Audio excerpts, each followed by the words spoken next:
Hi friends, welcome to my channel. வாங்க, இப்போ புரட்டாசி பிறக்க போகுது. எல்லா அசைவத்தையும் நிறுத்திட்டு இப்போ நம்ம சைவ விருந்து தான் பார்க்கணும். அந்த சைவ இது எப்படி சிம்பிளாக ஈஸியாக ரொம்ப டேஸ்ட்டாக எப்படி செய்யலாம் அப்படின்னு சொல்லிட்டு தான் ஃப்ரெண்ட்ஸ். ரொம்ப சிம்பிளான ரெசிபி தான், அதே சமயம் ரொம்ப நமக்கு அப்படியே நான்வெஜ் டேஸ்ட்டில் எப்படி செய்யலாம் அப்படின்னு சொல்லிட்டு தான். ஒரு மிக்ஸி ஜாரில் கொஞ்சமாக இஞ்சி துண்டு, ஒரு 4-5 பல்லு பூண்டு, நான் ஒரு மஷ்ரூம் பேக்கெட் எடுத்திருக்கேன், அதுக்கான அளவு சொல்லியிருக்கேன். 2 தக்காளி பழம், 5 வெங்காயம், நார்மல் சைஸ் வெங்காயத்தை கட் பண்ணி வச்சுருக்கேன். எல்லாத்தையும் நீங்கள் மிக்ஸி ஜாரில் ட்ரான்ஸ்ஃபர் பண்ணிவிடுங்க. ட்ரான்ஸ்ஃபர் பண்ணி நீங்கள் மைல்டு பேஸ்ட்டாக அரைச்சிட்டு வந்துடுங்க. இந்த ரெசிபியை மோஸ்ட்லி இரும்பு கடாயில் செய்யுங்க. அப்போ நமக்கு நல்லா எண்ணெய் பிரிஞ்சு வந்து நல்லா ஒரு கிரிப்ஸியாகவும் அதே சமயம் நல்லா டேஸ்ட்டாகவும் இருக்கும் ஃப்ரெண்ட்ஸ். ரொம்ப கிரிப்ஸியாக இருக்காது, சாஃப்ட்னஸோட லைட்டாக ஒரு கிரிப்ஸியும் நமக்கு தெரியும். இப்போ பாருங்கள், எண்ணெய் நமக்கு 2 ஸ்பூன் அளவு எண்ணெய் ஊற்றிட்டு, எண்ணெய் காஞ்சதும் ஒரு பட்டை, ஒரு நமக்கு மெயினாக தாளிக்கிறதுக்கு நம்ம சேர்க்க வேண்டியது கல்பாசி தான். அதுவே இந்த மசாலா நல்லா நமக்கு நம்ம எப்படி மட்டன் சிக்கன் செஞ்சு சாப்பிட்டா என்ன ஸ்மெல்லு என்ன வாசனை இருக்கும், அந்த வாசனை அப்படியே இதில் நம்ம மஷ்ரூமில் செய்யும்போது கண்டிப்பாக இருக்கும் ஃப்ரெண்ட்ஸ். அது நமக்கு நல்லா பொரிஞ்சதும் நம்ம அரைச்சி வச்சுருந்தோம் இல்லையா பேஸ்ட்டு, வெங்காயம், தக்காளி, இஞ்சி, பூண்டு எல்லாத்தையும் அரைச்ச பேஸ்ட்டு அதில் சேர்த்துருங்க. சேர்த்துட்டு கொஞ்சமாக தண்ணி மிக்ஸி ஜாரில் சேர்த்து குலுக்கி அதில் சேர்த்துருங்க ஃப்ரெண்ட்ஸ். இதை மாதிரி சேர்த்துட்டு நமக்கு அப்படியே மூடி வைக்க வேண்டியதான். அதுக்கு முன்னாடி தேவையான மசாலாலாம் நம்ம சேர்த்துடலாம். நம்ம கொஞ்சமாக மஞ்சள் பொடி சேர்த்துக்கோங்க. காரத்துக்கு நம்ம தனி மிளகாய்த்தூள், சில்லி தூள் தாங்க, உங்கள் காரத்தை அந்த மாதிரி சேர்த்துக்கோங்க. இது பசங்க சாப்பிட்றது அப்படின்றதால கொஞ்சமாக சேர்த்துருக்கேன். சேர்த்துட்டு அடுத்தது இதுக்கு கொஞ்சமாக நீங்கள் கொஞ்சம் கொத்தமல்லி தூள் போட்டுக்கோங்க. கொஞ்சமாக நமக்கு டைஜஷனுக்கு 1/4 ஸ்பூன் அளவு ஜீரகத்தூள், கொத்தமல்லி தூள் 1 ஸ்பூன் அளவு போட்டுக்கோங்க.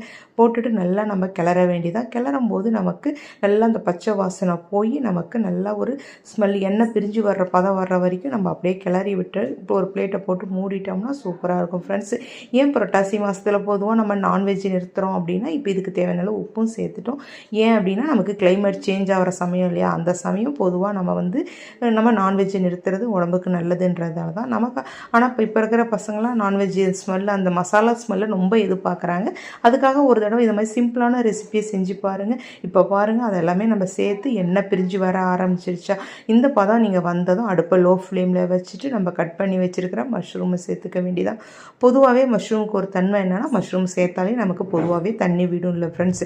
அதே போல் இந்த மஷ்ரூம் சேர்த்ததும் தண்ணி விடும். அதிலே வெந்துடும் அப்படின்னு உங்களுக்கு தோணுச்சுன்னா நீங்கள் இது பண்ணுங்கள். இல்லைன்னா நம்ம கொஞ்சமாக தண்ணி ஆட் பண்ணிக்கலாம். பொதுவாகவே நோய் எதிர்ப்பு சக்தி அதிகம் உள்ளது தான் நம்ம இந்த மஷ்ரூம். பொதுவாகவே நிறைய இப்போ பேர் நான்வெஜ்ஜை கொஞ்சம் குறைச்சிக்கிட்டே வராங்க, வச்சுட்டு நம்ம சைவத்துக்கு மாறிக்கொண்டே இருக்காங்க இல்லையா. அந்த மாதிரி இருக்கிறவங்களுக்கு இதை மாதிரி ஒரு நல்ல அந்த மசாலா நம்ம நான்வெஜ் ஸ்மெல்லோடு சேர்த்த ஒரு சூப்பரான புரட்டாசி சாப்பாடுனே சொல்லலாம். புரட்டாசின்னு கிடையாது, எப்பயுமே நம்ம செஞ்சு சாப்பிட்ற ஒரு ரெசிபி தான் ஃப்ரெண்ட்ஸ் இது. இப்போ பாருங்கள், மஷ்ரூம் எல்லாத்தையும் நான் சேர்த்துட்டு இப்போ எப்படி தண்ணி பிரிஞ்சு வருதுன்றதையும் நான் வீடியோவில் எடுத்து காமிச்சிருக்கேன். இப்போ பாருங்கள், லைட்டாக தண்ணி பிரிய ஆரம்பிச்சிருச்சேன். இப்போ பாருங்கள், இந்த அளவு நமக்கு தண்ணி வந்துருச்சு. நம்ம கட் பண்ணுற சைஸுக்கு தகுந்த மாதிரி இப்போ நீங்கள் சேர்த்துக்கோங்க. சரி, இதில் வேகிறதுக்கு கொஞ்சம் லேட் ஆகுன்றதால நான் எந்த அளவு தண்ணி சேர்க்குறேன்னு பாருங்கள் ஃப்ரெண்ட்ஸ். கொஞ்சமாக ஒரு 1/4 கிளாஸ்க்கு கம்மியான தண்ணி தான் அதில் சேர்த்துருக்கேன். சேர்த்து ஒரு உப்பு காரம் எல்லாமே இப்போ டேஸ்ட்டு பார்த்துருங்க. பார்த்துட்டு அடுத்து நம்ம பிளேட்டை போட்டு மூட்டுறதை முன்னாடி கொஞ்சமாக ஒரு பிஞ்சு அளவுக்கு கொஞ்சம் கூட நீங்கள் கரம் மசாலா தூள் சேர்த்துக்கோங்க. நான் ஏற்கனவே வீட்டில் எப்படி கரம் மசாலா தூள் அரைக்கணுன்ற வீடியோ நான் கொடுத்துருக்கேன், அதோட லிங்க்கை டிஸ்கிரிப்ஷனில் கொடுக்குறேன், மறக்காமல் அதையும் செக் பண்ணி பாருங்கள் ஃப்ரெண்ட்ஸ். சேர்த்துட்டு இப்போ ஒரு பிளேட்டை போட்டு மூடி வச்சிட்டிங்கன்னா நமக்கு ஒரு 5லேருந்து ஒரு 7 நிமிஷத்துக்குள்ளே நமக்கு எண்ணெய் பிரிஞ்சு ஒரு கரெக்டான நமக்கு பதம் வந்துடும்.